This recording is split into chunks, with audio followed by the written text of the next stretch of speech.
attorney Laura Anthony, founding partner of Anthony P. LLC, a full-service corporate securities and business transactions law firm. Today is the continuation in a LawCast series talking about the amendments to the definitions of accelerated and large accelerated filers. Internal controls over financial reporting, or ICFR systems, must be sufficient to provide reasonable assurance that transactions are executed in accordance with management's general or specific authorizations and recorded as necessary to permit preparation of financial statements in conformity with US GAAP, or Internal Financial Reporting Standards, or IFRS, and to maintain accountability for assets. Access to assets must only be had in accordance with management's instructions or authorization, and recorded accountability for assets must be compared with the existing assets at reasonable intervals, and appropriate action must be taken with respect to any differences. These requirements apply to any and all companies that are subject to SEC reporting requirements, regardless of size.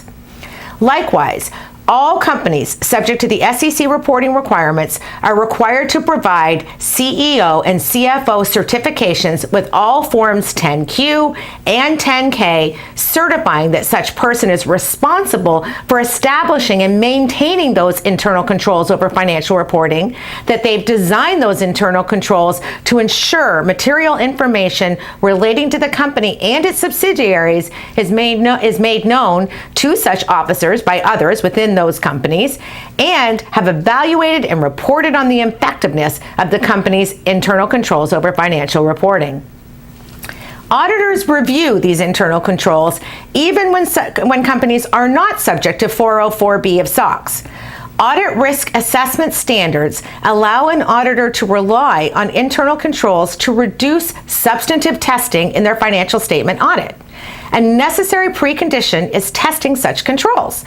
Also, an auditor must test the controls related to each relevant financial statement assertion for which substantive procedures alone cannot provide sufficient appropriate audit evidence. Naturally, a lower revenue company has less risk of improper revenue recognition and likely less complex financial systems and controls. In any event, in my experience, auditors not only test internal controls over financial reporting, but make substantive comments and recommendations to management in the process. Section 404B of SOX, the independent auditor attestation requirements, are considerably more cumbersome and expensive for a company to comply with.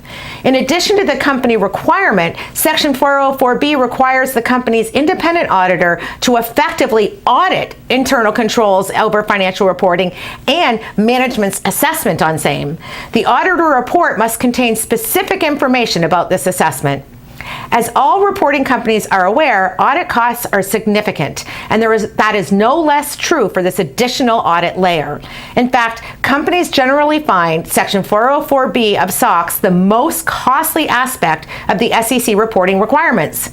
Where a company has low revenues, the requirement can essentially be prohibitive to successful implementation of a business plan, especially for emerging and growing biotechnology companies that are almost always pre-revenue but have significant capital needs. The SEC has come to the conclusion that the added benefits from Section 404B of SOX are outweighed by the additional costs and burdens for some smaller reporting companies and low revenue companies.